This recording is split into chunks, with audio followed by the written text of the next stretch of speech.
ভারতের সঙ্গে আমাদের ন্যায্য পানির যে হিস্সা তার জন্য আমাদের বুদ্ধিভিত্তিক একটা চর্চা দরকার। প্রথম আমি যারা এর উদ্যোক্তা, বিশেষত আসাদুল হাবিব দুলু, বিএনপি সাংগঠনিক সম্পাদক, ওনাকে ধন্যবাদ জানাই।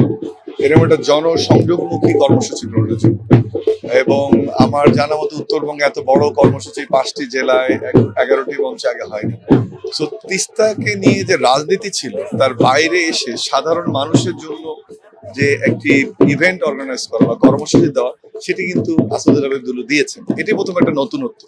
আপনি যদি গত 15 বছর বা তারও আগের থেকে লক্ষ্য করেন, এরকম কোনো কর্মসূচি কিন্তু হয়নি, যে কারণে 2 কোটি মানুষের ভাগ্য উন্নয়ন হয়নি। এই জন্য আমি অনেক আশাবাদী যে পুরো 5টি জেলাকে সংযুক্ত করা গেছে, পুরো বিভাগকে সংযুক্ত করা গেছে রাজনীতির সাথে, রাজধানীর সাথে, সুশীল সমাজের সঙ্গে, সাংবাদিকের সঙ্গে, আন্তর্জাতিক মিডিয়ার সঙ্গে। এটা আমি মনে করি তিস্তার যে নবজাগরণের কথা আমরা বলছি তার সূচনা এই 2 দিনে হবে বলে আমি বিশ্বাস করি।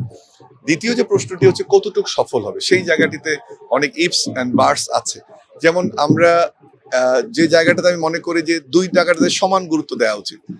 ভারতের সঙ্গে আমাদের ন্যায্য পানির যে হিস্সা তার জন্য আমাদের বুদ্ধিভিত্তিক একটা চর্চা দরকার, যে কোন আইনগুলোতে আমাদের এখনো স্কোপ আছে, কোন আইনগুলো আমরা ইন্টারন্যাশনালি আরো ভারত থেকে সঙ্গে বার্গেনিং করতে পারি।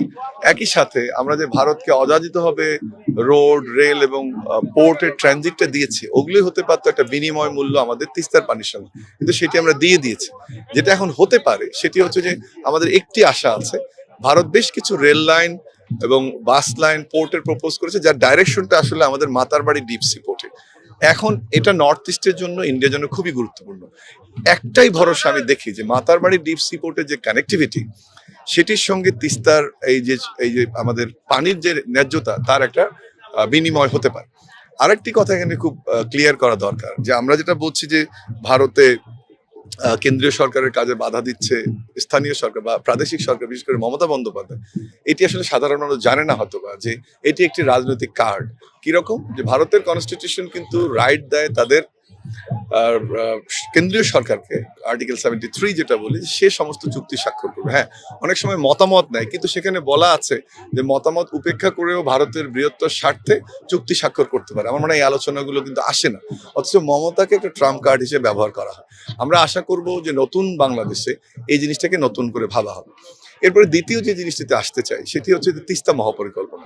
তিস্তা মহাপরিকল্পনা যে 8,000 কোটি টাকার পরিকল্পনা বলা হচ্ছে, আপনি দেখবেন যে সেখানে বলা হচ্ছে এমব্যাঙ্কমেন্টের কথা বলা হচ্ছে, সেখানে হোটেলের কথা বলা হচ্ছে, মোটেলের কথা বলা হচ্ছে, শাসনের কথা বলা হচ্ছে, কিন্তু এরকম তিস্তা পরিকল্পনা আমি একজন শিক্ষক হিসেবে চাই না।